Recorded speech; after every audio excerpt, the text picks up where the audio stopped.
Pemirsa, atap di Sekolah Menengah Atas SMA 23 Makassar ambruk. Akibat kejadian ini, para siswa ini sementara belajar di lantai 2 sekolahnya, yang dimana gedung tersebut merupakan gedung tua yang dipinjamkan oleh L2 Dikti Provinsi Sulawesi Selatan.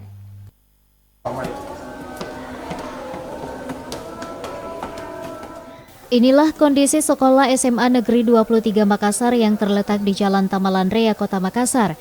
Terlihat langit-langit kelas pada lantai 3 rusak parah termakan usia. Atap sekolah juga banyak mengalami kebocoran. Ruang kelas yang awalnya diperuntukkan untuk para siswa ini belajar akhirnya tidak dapat dipakai dan harus berbagi kelas dengan siswa lainnya yang berada di lantai 2 gedung sekolah. Gedung pinjaman dari L2 Dikti Provinsi Sulawesi Selatan ini memiliki sebanyak 217 siswa dan hanya memiliki 6 kelas saja yang dimana dibagi menjadi jurusan IPA dan IPS. Sejak berdirinya SMA Negeri 23 ini belum pernah memiliki gedung sendiri dan telah berpindah tempat sebanyak 2 kali. Kami diterima di tempat ini, dipinjamkan, lalu kita lihat keadaannya. Ada 2 lantai ini kami dipinjamkan. Lantai 2 dan lantai 3. Awalnya kami akan ada di lantai 3. Tetapi di lantai 3 begitu parah rusaknya. Adik-adik sekalian bisa lihat tadi, bocor. Lalu atapnya sudah jatuh-jatuh.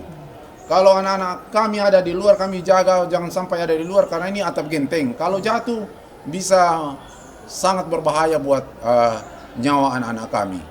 Lalu kalau hujan sudah bocor. Hal ini membuat para murid merasa khawatir dengan kondisi ini lantaran tak jarang atap gedung pun jatuh menimpa siswa. Semoga sih ada gedung barunya untuk kita sendiri supaya kita tidak numpang-numpang lagi, ya kan.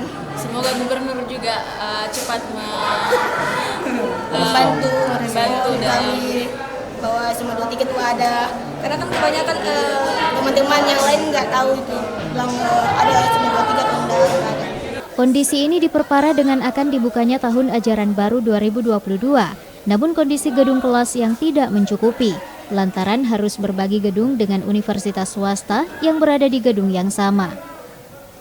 Pihak Dinas Pendidikan Provinsi Sulawesi Selatan juga tengah melakukan peninjauan terkait kondisi gedung yang dipakai saat ini untuk belajar mengajar di SMA Negeri 23 Makassar.